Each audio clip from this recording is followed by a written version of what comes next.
কারণ হচ্ছে যে আমরা যদি উনি আমাদের সাথে কিছু কথা বলে তাহলে এখানে আপনার কাউন্টার দেওয়ার কোনো সুযোগ নেই। আর যদি আপনি কাউন্টার দেন আপনার কথাও আমরা শুনবো না, ওনার কথা শুনবো না। এটা যখন কোনো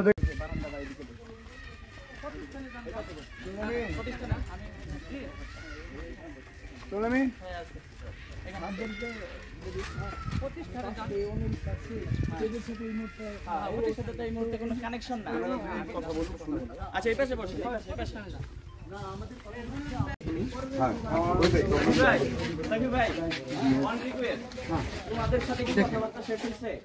ওনাদেরকে শিফট করতে আপনাদের কাছে আমি অনুরোধ জানাচ্ছি।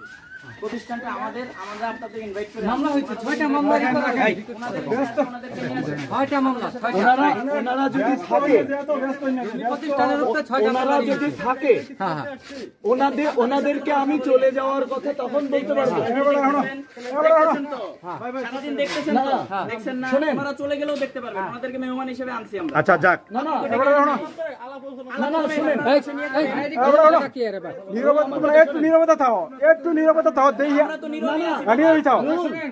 কথা শোনেন, আপনাকে কথা শুনতে হবে।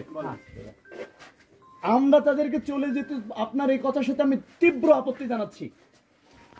আমার বিরুদ্ধে অভিযোগটা দিচ্ছে, আমি ওনার সাথে আচরণ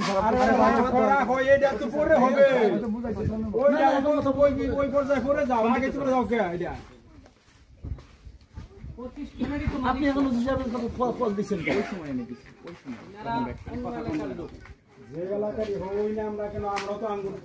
আচ্ছা আচ্ছা আমি চলে যাচ্ছি আপনার পক্ষের সাথে কথা বলবো। কি বলেন আপনি? আপনি এত কথা বলেন কেন? একদম চুপ থাকেন, আমাদের কাজ আমাদের করতে দেন। এটাই তো বলতেছি, সবাই চুপ থাকেন। হ্যাঁ, এখানে ঝগড়াঝাটির কোনো মাস্তানি করার কোনো সুযোগ নেই, কারোর সুযোগ নেই। আমি ইব্রাহিম, কাঠবাউলা বাজার আহলে হাদিস কেন্দ্রীয় জামে মসজিদের সভাপতি, উমর রাদিয়াল্লাহু আনহু, কাঠবাউলা বাজার মুক্তাগাছা ময়মনসিংহ।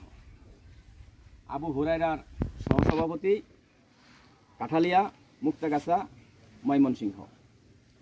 আমরা 2020 সালে এই আহলে হাদিস সংগঠিত হয়ে আমরা সর্বমোট জনসংখ্যা এখানে হয় 95 জন। রুহুল ভাই কই? 5-7 জমি আমরা পেলাম কাঠবাউলা বাজারে। কাঠবাউলা বাজার 5-7 জমি পেয়ে সেই জমির মধ্যে ইনশাল্লাহ আমরা মসজিদ প্রতিষ্ঠা করলাম। উমর রাদিয়াল্লাহু আনহু আহলে হাদিস কেন্দ্রীয় জামে মসজিদ। এটা হলো মুক্তাগাছা থানার মধ্যে প্রথম আহলে হাদিস মসজিদ। তারপরে আমার দিনী ভাইরা এই কাঠালিয়াতে বসবাস করে 4-5 জন, রসুলপুরে আছে 2-3 জন, কালীবাড়িতে আছে 2-3 জন। তারা আবেদন করলেন যে এখানে একটা পাঞ্জিখানা করা দরকার। এত দূরে যায় তো আমরা সালাত আদায় করতে পারবো না কাঠবাউলা বাজারে। আবেদন করলাম এটা কমিটি। কোন কমিটি? কাঠবাউলা বাজারে আমরা যে 95 জন। হ্যাঁ বলছে আমাকে বলছে, আমি নিচে মাটি ফেলাইছি। কমিটি অনুমোদন, আমি অনুমোদন দিলাম। দেখো এখানে একটা পাঞ্জিখানার প্রয়োজন আছে। নিজে করছে, তুমি করছো, তুমি আলাদা জীবন নাই। উনি গাড়ি ড্রাইভারি করে। হ্যাঁ, আমি কি 2020 সালে এই উমর রাদিয়াল্লাহু আনহু মসজিদ কি প্রতিষ্ঠা করছি আমি? না। আচ্ছা রিপন ভাই, ব্যবস্থা কে করছে? আমরা করছি। হ্যাঁ বলুক, ইব্রাহিম ভাই বলুক। প্রমাণ আছে, জমি দিছে আমার ফুফু, জমির মালিক আমার ফুফু, সবকিছু ডকুমেন্টস আছে, আপনারা সবকিছু আছে, আমাদের বলে নেবেন সবকিছু। আচ্ছা আমরা বিভাজন বাড়তেছে, আমি শেষ করে দিচ্ছি। কারণ হচ্ছে যে আমরা যদি উনি আমাদের সাথে কিছু কথা বলে তাহলে এখানে আপনার কাউন্টার দেওয়ার কোনো সুযোগ নেই। আর যদি আপনি কাউন্টার দেন আপনার কথাও আমরা শুনবো না, ওনার কথা শুনবো না। এটা যখন কোনো জায়গায় সালিশ হবে, বিচার হবে, মীমাংসায় হবে, তখন উভয় পক্ষের কথা আমরা শুনবো। আমরা জাস্ট এটা আসছি, আমাদেরকে আমাদের মতো করে বলতে দেন। আমরা চাই, আমরা দুইটা জিনিস হতে পারে মুফতি সাহেব।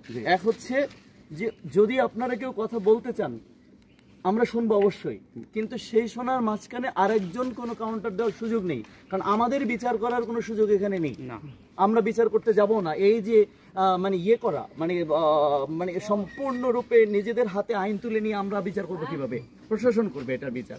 এখন আমাদের ভালোবেসে যদি আপনি দুইটা কথা বলতে চান, আমাদের শোনার আগ্রহ আছে, কিন্তু তার মধ্যে যদি কোনো উত্তেজনা সৃষ্টি হয় এটার সুযোগ এখন নাই, এটার সুযোগ নেই। এই জন্য আপনি যদি ভাই কিছু বলেন আমরা শুনবো এবং ভাই আবার বলবেন, রুহুল ভাই আপনাকে কিছু বললে আমরা শুনবো। সেটা আমরা দুইজনের উপস্থিতিতে আমরা সেটা শুনবো। ভিন্ন একটা পরিস্থিতিতে বা ভিন্ন একটা ইস্যু। আজকের দিনে তো না, সংক্ষিপ্ত ইতিহাসটা বলতেছিলাম। আজকের দিনে না, আমি আজকের দিনে সভাপতি যাচ্ছি না।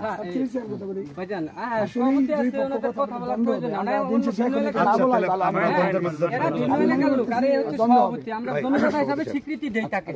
সে সভাপতির সাথে কথা বলতে বলেন, আমি জমিদাতা হিসাবে স্বীকৃতি দিচ্ছি। আমি বলি দুইটা সভাপতির জিনিস, সাথে কথা বলেন প্রতিষ্ঠান নিয়ে। আমরা দুইটা জিনিস বলি। একটা হচ্ছে আমার কাছে মনে হয় যে এ জায়গায় যে কোনো একটা পক্ষ আমাদের সাথে আলিঙ্গন করে মুসাফা করে এক পক্ষ চলে গেলে মনে হয় ভালো হয়, যে কোনো একটা পক্ষ।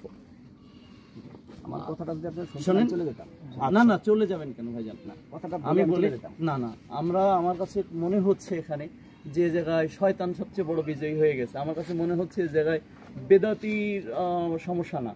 না না, বেদাতির সমস্যা নাই, হানাফির সমস্যা নাই। হ্যাঁ। হানাফি বাধাই দেয়নি। তো এটা মনে হচ্ছে না, আমাদের টোটাল এনভায়রনমেন্টে এসে আমার মনে হচ্ছে না। তো তারপরেও এটা তো বিস্তারিত আলোচনা হতে পারে। দেখেন আমি একটা কথা বলি, আমি কথা বলি, আপনারা নিরপেক্ষ কথা বলবেন। আমরা কোনো দায়বার আমরা সাম্প্রদায়িক দাঙ্গার মতো করতে চাই না। আমরা মানহাজ মাসলাকগত জন্য আমরা ঝগড়া মারামারিতে বিশ্বাস না। যদি মানহাজ মাসলাকগত থাকে, কিতাবের বহর আনবো, সেখানে বসবো, ওই বিষয়ের মধ্যে মুনাজারা হবে, মানাকাশ হবে, এটা দরজা খোলা আছে। আবরার সাহেব আমার প্রতিদ্বন্দ্বী, আবার একই প্ল্যাটফর্মে রেজাল্ট করিম আবরার সাহেবের সাথে জাতীয় আইন মওলামা পরিষদ একসাথে গিয়েছি, উম্মতের বৃহৎ ছাত্রে। তো আপনারা সত্যনিষ্ঠ কথা বলবেন, যেটা কি আসলে মাযহাব কলকগত কোনো কুন্দলের কারণে এই ভাঙাভাঙি, না আপনাদের নিজেদের অন্তর্দ্বন্দ্বের কারণে এই ভাঙাভাঙিটা, এই বিষয়টাকে স্পষ্ট করবেন। কারণ আমরা সত্যনিষ্ঠ কথা বলতে চাই, আমরা এখানে অন্ধকারে গোলাপানি করে দেশে একটা হাঙ্গামা লাগাতে চাই না। যদি এই ব্যাপারে কোনো নিউজ থাকে আমাদেরকে বলেন, নচেত আমরা এখন কোনো ফায়সালা করতে পারবো না, কোনো বিচার করতে পারবো না। আমাদের যেই জায়গায় প্রশাসনিক পদক্ষেপ নেওয়া দরকার আমরা সর্বোচ্চ পর্যায়ে নিয়েছি। যেখানে যেখানে যাওয়া দরকার, ডিসিকে জানানো দরকার জানিয়েছি, টিএনওকে জানানো দরকার জানিয়েছি, ওসি সাহেবের সাথে বসা দরকার বসেছি, এবং আমাদের সর্বোচ্চ পর্যায়ে সচিব পর্যায়ে পর্যন্ত আপনাদের এই জায়গাটা নিয়ে আমরা কথা বলছি। ওখান থেকে যে ফয়সালা আসে তদন্ত করবে, তদন্ত করার পরে বিচার ফয়সালার সময় দুই পক্ষের কথা শুনে যে দোষী সাব্যস্ত হবে, তখন আমরা এটা সবাই দেখতে পাবো। আপাতত আমাদের সাথে আপনারা মুসাফা সালাম বিনিময় করে বিদায় নেন। সুবহানাকাল্লাহুম্মা ওয়া বিহামদিকা আশহাদু আল্লা ইলাহা ইল্লা আনতা আস্তাগফিরুকা ওয়া আতুবু ইলাইক। আমাদেরকে এটা দেখতে দেন, আমরা আসছি বেড়াইতে, আমরা আপনাদের মেহমান, আর আপনারা হলেন আমাদের হোস্ট। সবাই আমাদের দিনী ভাই। আসসালামু আলাইকুম ওয়া রাহমাতুল্লাহ। পরে কথা হবে ইনশাআল্লাহ।